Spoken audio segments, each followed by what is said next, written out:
الحمد لله رب العالمين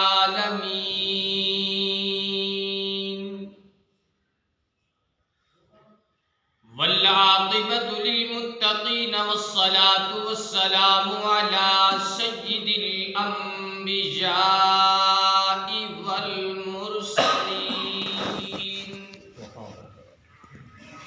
خصوصا على سيد الرسل وخاتم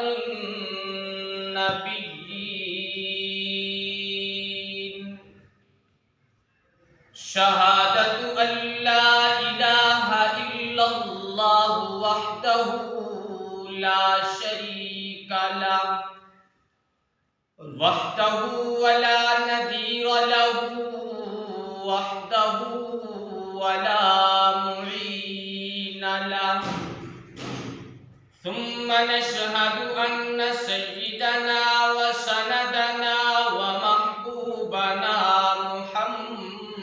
محمدا معصوما محمدا مقصودا محمدا مشهودا محمدا عظيما محمدا درا يتيما محمدا عبده ورسوله يا رب صل وسلم دائما ابدا على حبيبك خير الخلق كلهم اللهم صل على محمد وعلى آل محمد كما صليت على إبراهيم وعلى آل إبراهيم إنك حميد مجيد اللهم بارك على محمد وعلى آل محمد كما باركت على إبراهيم وعلى آل إبراهيم إنك حميد مجيد أما بعد فأعوذ بالله من الشيطان الرجيم بسم الله الرحمن الرحيم قل يا عبادي الذين أسرفوا على أنفسهم لا تقنطوا من رحمة الله قال الله تبارك وتعالى في مقام آخر ولسوف يعطيك ربك فترضى أو كما قال النبي صلى الله عليه وسلم المسلم من سلم المسلمون من لسانه ويده صدق الله العظيم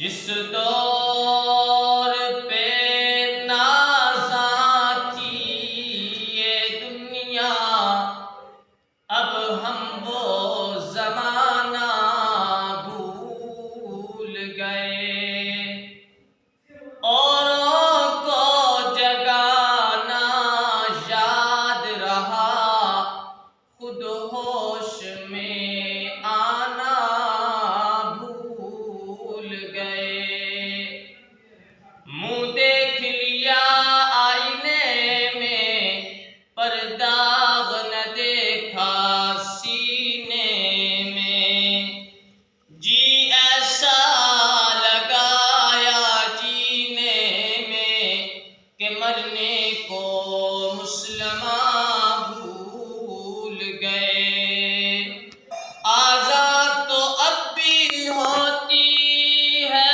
مسجد کی فضا میں اے انور جس ضرب سے دل ہل جاتے تھے وہ ضرب لگانا بھول گئے انتہائی واجب الاحترام قابل تعظیم و تکریم محترم بزرگوں، نوجوان ساتھیوں، السلام علیکم ورحمۃ اللہ وبرکاتہ۔ وعلیکم السلام ورحمۃ اللہ وبرکاتہ۔ جیسا کہ آپ حضرات کے علم میں ہے کہ آج جمعۃ المبارک کا بہت ہی عظیم اور بابرکت اور فضیلت والا دن ہے۔ بے شک اللہ نے مجھے اور آپ کو اس بابرکت دن میں اپنے گھر آنے کی توفیق عطا فرمائی۔ میرے عزیز، دنیا کا اصول ہے گھر کا مالک جس اپنے عزیز سے، رشتہ دار سے، بھائی سے، دوست سے خوش ہوتا ہے، محبت رکھتا ہے، اسے ہی اجازت دیتا ہے اپنے گھر آنے کی۔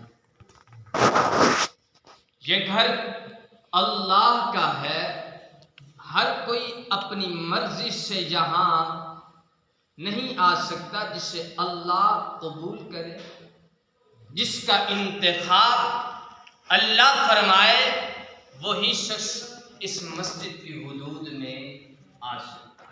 سبحان اللہ۔ حضرت انسان سوچے کچھ لمحے کے لیے، کچھ وقت کے لیے، آئے کہ حی علی الصلاح، حی علی الفلاح، الصلاۃ خیر من النوم، یہ جملے اس کی سماعتوں کی نظر دن میں 5 مرتبہ ہوتے ہیں۔ بے شک کچھ لوگ مسجد میں آ کر مسجد کی زینت بن جاتے ہیں، مسجد کی رونق کو دوبالا کرتے ہیں، اور کچھ ایسے بھی لوگ ہیں جو ان جملوں کو سن کر بھی اپنے کاروبار کے اندر، اپنی کھیتی باڑی کے اندر، اپنی مصروفیت کے اندر، اپنے کام کاج کے اندر اپنا وقت صرف کر دیتے ہیں، ضائع کر دیتے ہیں، لیکن انہیں یہ توفیق نہیں ہوتی کہ ابھی مسجد سے بلاوا آیا ہے اللہ کی طرف سے، مجھے یہاں جانا ہے یا نہیں جانا۔ میرے عزیز، اب وہ مسجد میں کیوں نہیں آیا؟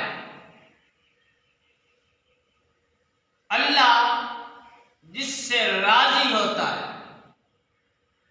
اسے بلا لیتا ہے، اور جس سے ناراض ہوتا ہے، نماز بھی نہیں پڑھ رہا، قرآن کی تلاوت بھی نہیں کر رہا، اللہ پھر بھی صبح کو بھی کھلاتا ہے، شام کو بھی کھلاتا ہے۔ وجہ کیا ہے؟ اللہ جب اپنے بندے سے ناراض ہوتا ہے، کاروبار کی دولت نہیں لیتا، اولاد کی نعمت نہیں لیتا، دی ہوئی کسی نعمت کو بھی واپس نہیں لیتا، میرا رب ایک دولت کو واپس لے لیتا ہے۔ جب انسان سرکش بن جاتا ہے، اللہ کا نافرمان بندہ بن جاتا ہے، تو اللہ اس سے ایک سجدے والی دولت کو واپس لے لیتا ہے۔ پھر اللہ نے مجھے اور آپ کو ایک ایسے نبی کا امتی بنایا، اللہ نے مجھے اور آپ کو ایک ایسا نبی عطا فرمایا جو اپنی امت کی فکر میں ہے، اپنی امت کی فکر میں رہتا ہے۔ ایک دفعہ کا واقعہ ہے، اللہ کے رسول جناب محمد سب پڑھو صلی اللہ علیہ وآلہ وسلم اپنے حجرے مبارک کے اندر تشریف فرما تھے۔ اسی اثنا میں اللہ کے حکم سے حضرت جبرائیل امین آقا کی خدمت میں تشریف لے آئے۔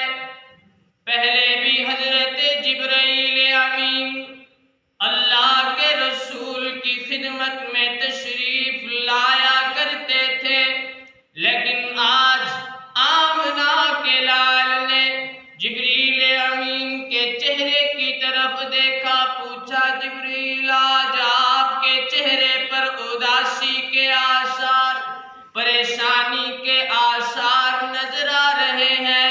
جبریل معاملہ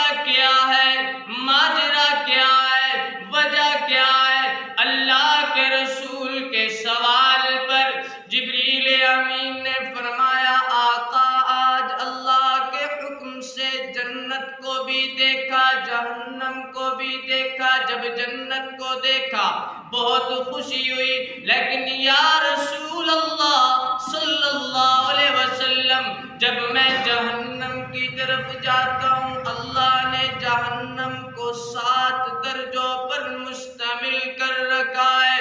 کسی درجے کے اندر آگ کی پرستش کرنے والے، کسی درجے کے اندر سورج کی پوجا کرنے والے، کسی درجے کے اندر منافقین، کسی درجے کے اندر کوئی گنہگار جا رہا ہے۔ 6 طبقے جبریل امین کمپلیٹ مکمل کرتے ہیں، لیکن جب 7واں درجہ آیا جبریل امین خاموش ہو گئے۔ آقا علیہ السلام نے فرمایا جبریل عرض کرو، بولو تو صحیح نا، اب خاموش ہو گئے ہو۔ جبریل امین نے فرمایا آقا اب سکت نہیں رہی، کیا بتاؤں؟ اللہ کے رسول نے فرمایا جبریل بتاؤ نا۔ اللہ کے رسول نے جب اس 7ویں درجے کا تذکرہ سماعت فرمایا، آنکھوں سے آنسو والضحا والا چہرہ، آنکھوں سے پانی سے تر ہو رہا ہے۔ سنو مسلمانوں، اللہ نے نبی فکر والا دیا، اللہ نے نبی رحمت والا دیا۔ جب جبریل امین نے فرمایا آقا 7واں درجہ آپ کی امت کے گنہگار لوگوں کے لیے مشتمل ہے، اللہ کے رسول فوراً اللہ کی حمد و ثنا کرنے کے بعد سجدے میں اللہ سے دعا کرتے ہیں، اللہم اغفر لی امتی یا رب امتی۔ سنو مسلمانوں، اللہ کے نبی یوں رو رہے ہیں، اسی دعا میں، اسی حالت میں اللہ کے رسول کو 3 دن گزر گئے، صحابہ پریشان۔ اللہ کے رسول حجرہ مبارک سے مسجد نبوی کا رخ فرماتے ہیں، نماز پڑھ کے واپس پہلے وہی صحابہ سے حال دریافت فرمایا کرتے تھے، صحابہ بتاؤ نا حال کیسے ہے، رات کا خواب سناؤ، رات کیسی گزری، دن کیسے گزرا۔ لیکن آج ابو بکر سے بھی کوئی بات نہیں، فاروق اعظم سے بھی کوئی بات نہیں، عثمان غنی سے بھی کوئی بات نہیں، مولا علی سے بھی کوئی بات نہیں، صحابہ پریشان۔ اللہ نے ہمارے نبی کو اتنی شان والا بنایا، لیکن آج آقا کو ایسی کون سی پریشانیاں پہنچی جس کی وجہ سے اللہ کے رسول ہم صحابہ سے بھی گفتگو نہیں فرما رہے۔ سنو مسلمانوں، وہ تو صحابہ اولئک هم المفلحون، وہ صحابہ اللہ نے فرمایا اے میرے محبوب پیغمبر، میں عرشوں پہ راضی تو فرشوں پہ راضی ہو جا۔ وہ صحابہ، ان کی فکر نہیں تیری میری فکر کے لیے، اس امت کی فکر کے لیے، صحابہ سے بھی ہم کلام نہیں ہو رہے۔ 3 دن ہو گئے، اللہ کے رسول حجرہ مبارک میں جا کر اللہ کی حمد و ثنا بیان کر کے اللہ سے اپنی امت کی مغفرت طلب فرماتے ہیں۔ میں بڑے اختصار کے ساتھ حضرت ابو بکر صدیق رضی اللہ تعالیٰ عنہ سے رہا نہ گیا، جناب ابو بکر حجرہ مبارک پر پہنچتے ہیں، دروازے پہ دستک دیتے ہیں، سلام عرض کرتے ہیں، لیکن جواب نہیں آیا۔ اللہ کے رسول کی سسکیوں کی آواز آ رہی ہے، رونے کی آواز آ رہی ہے، ایک ہی آواز آ رہی ہے، یا رب امتی، یا رب امتی۔ حضرت صدیق اکبر واپس ہوئے، راستے میں جناب فاروق اعظم سے ملاقات ہوئی، فاروق اعظم سے حال دریافت فرمایا، بتانے کے بعد فرمایا عمر وہی اللہ کے رسول نے فرمایا کہ جس گلی سے عمر گزر جائے شیطان رستہ چھوڑ دے، عمر وہی ہونا جس کے مشورے سے اللہ قرآن آقا کے قلب ادر پہ نازل فرمائے، عمر وہی ہونا جسے خود رسول اللہ فرمائے میرے بعد اگر کوئی نبی ہوتا تو عمر ہوتا۔ ابو بکر بتاؤ نا بات کیا ہے، ماجرا کیا ہے؟ فرمایا عمر آقا پریشان ہے، پتہ کرو، مجھے تو جواب نہیں ملا۔ جناب عمر جاتے ہیں، جواب نہیں ملا۔ حضرت سلمان فارسی سے ملاقات ہوئی، پھر بھی جواب نہیں ملا۔ علی المرتضیٰ کی ملاقات سلمان فارسی سے ہوئی، فرمایا علی آقا اس طریقے سے پریشان ہے، یا رب امتی، امت کی فکر میں۔ حضرت علی نے جب پوچھا پہلے کون کون گیا ہے، پوچھنے پر پتہ چلا صدیق اکبر بھی گئے، عمر بھی گئے۔ حضرت علی نے فرمایا اب بڑے حضرات جا چکے ہیں، سیدھا جناب علی المرتضیٰ رضی اللہ تعالیٰ عنہ بی بی فاطمہ الزہرا رضی اللہ تعالیٰ عنہا کے پاس تشریف لے کے جاتے ہیں، ماجرا بیان کرتے ہیں۔ سنو لوگوں، بی بی فاطمہ الزہرا آقا کی لختے جگر، کون فاطمہ؟ سفر کے لیے روانہ ہوتی ہے گھر سے، بابا آپ آگے چلیں گے، ابا محمد قربان جس کا بابا محمد، سبحان اللہ، آپ آگے چلیں گے، آپ کے پیچھے آپ کی بیٹی فاطمہ، اس سے پیچھے میرے شوہر علی المرتضیٰ۔ بیٹی شوہر تو آگے چلتا ہے، فرمایا بابا جان آپ کی بیٹی ہے نا بی بی فاطمہ الزہرا، غیر کے قدموں کے اوپر میرے بابا کے قدم آئیں گے، بابا کے قدموں پہ فاطمہ کے قدم، فاطمہ کے قدم پہ علی کے قدم، اب فاطمہ کے قدموں پہ غیر کا قدم نہیں آیا۔ واہ، آؤ نبی کی بیٹی سے درس مل رہا ہے۔ بی بی فاطمہ الزہرا اپنے ابا محمد کا حال سن کر پریشانی کے عالم میں اٹھی، حجرہ کے اندر تشریف لے گئی، دروازے پہ دستک ہوتی ہے، پوچھنے اللہ کے رسول نے عرض فرمایا کون؟ پتہ چلا آپ کی بیٹی فاطمہ الزہرا رضی اللہ تعالی عنہا۔ اللہ کے رسول نے حجرے مبارک کا دروازہ کھولا، بیٹی کی نظر بابا کے چہرے پہ، بیٹی کی نظر والضحیٰ والے چہرے پہ، بیٹی کی نظر واللیل والے زلفوں والے پیغمبر کے چہرے پہ۔ جب بیٹی نے بابا کے چہرے پر دیکھا تو یوں پریشانی کے آثار کو دیکھا، آنسوں کے آثار کو دیکھا، آنسوں سے بابا کے چہرے کے اوپر داڑھی تر ہو چکی ہے پانی سے۔ کس کی فکر دوستو؟ میری اور آپ کی فکر، امت کی فکر، امت محمدیہ کی فکر۔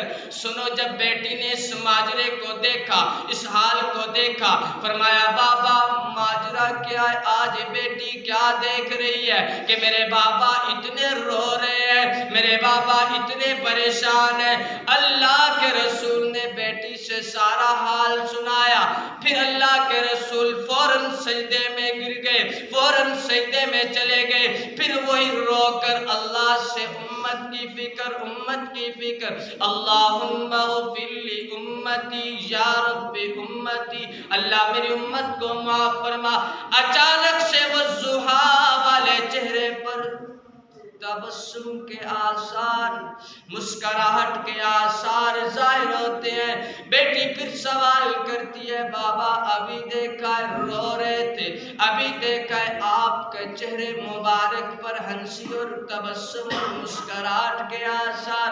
فرمایا بیٹی سنو پھر، بسم اللہ الرحمن الرحیم، وَلَسَوْفَ يُعْطِيكَ رَبُّكَ فَتَرْضَىٰ، بیٹی ابھی ابھی جبرائیل امین تیرے بابا کے پاس تشریف لے کے آئے. اللہ نے فرمایا میرے پیارے محمد صلی اللہ علیہ وآلہ. میرے پیارے محمد اے آمنہ کے لال، آپ مانگتے جاؤ گے میں رب عطا کرتا چلا جاؤں گا. سنو مسلمانوں، میرے اور آپ کے محبوب پیغمبر صلی اللہ. امت کی فکر میں اس قدر کہ آج ابو بکر سے بھی کوئی بات نہیں. کیوں؟ اللہ میری امت کی مغفرت. کیوں؟ آج امتی جس گناہ میں مرضی شامل ہو جائے لیکن اس آقا کی دعاؤں کے صدقے تیرے چہرے پہ وہ گناہ نہیں درج کیا جاتا. اللہ کے سچے رسول صلی اللہ علیہ وسلم صحابہ کے جلمٹ میں موجود ہیں، مسجد نبوی ہے. صحابہ نے عرض فرمایا یا رسول اللہ صلی اللہ علیہ وسلم، آدم صفی اللہ کی امت بھی موجود ہوگی بروز محشر، تمام امتیں موجود ہوں گی، تمام پیغمبروں کی امتیں. آقا آپ کے صحابہ آپ سے پوچھنا چاہتے ہیں کہ آپ کو اپنی امت محمدیہ کی پہچان کیسے ہو؟ سنو مسلمانوں، اللہ کے سچے رسول صلی اللہ علیہ وسلم نے اپنی سچی زبان سے فرمایا صحابہ میں اپنی امت کی پہچان کچھ ایسے کروں گا، میری امت کے وضو والے اعضاء چمک رہے ہوں گے، سبحان اللہ. دمک رہے ہوں گے، میں سمجھوں گا کہ میری امت آ رہی ہے. اور اگر بروز محشر اپنے آقا کو اپنی پہچان کروانی ہے تو مسجدوں کو آباد کرو. اگر بروز محشر اپنے آقا کو اپنی پہچان کروانی ہے، رسول اللہ کو پہچان کروانی ہے تو اپنی زبان کو ذکر اللہ سے تر کرو، اپنی زبان کو قرآن کی تلاوت سے، اپنی زبان کو اپنی زندگیوں کو رسول اللہ کی اطاعت سے منور کرو. آخری بات کر کے انشاءاللہ بروز محشر جب نامہ اعمال مل جائے گا، نامہ اعمال ملنے کے بعد جب جس کا بائیں ہاتھ میں نامہ اعمال ہوگا نا، یا لیتنا اطعنا اللہ واطعنا الرسول، سبحان اللہ، دیکھے گا آئے وہاں بھی مولوی ہوں گے جنت میں. سنو، جمعے کا بیان جلسے کچھ اس وجہ سے ہوتے ہیں کہ مجھے اور آپ کو آخرت کی فکر ہو جائے. فرمائیں گے وہ لوگ کہیں گے جسے بائیں ہاتھ میں نامہ اعمال ملے کہ کاش کائنات میں رہ کے میں اللہ اور اللہ کے رسول کی اطاعت کر لیتا. آگے اللہ کا قرآن کیا کہتا ہے؟ یا ویلتا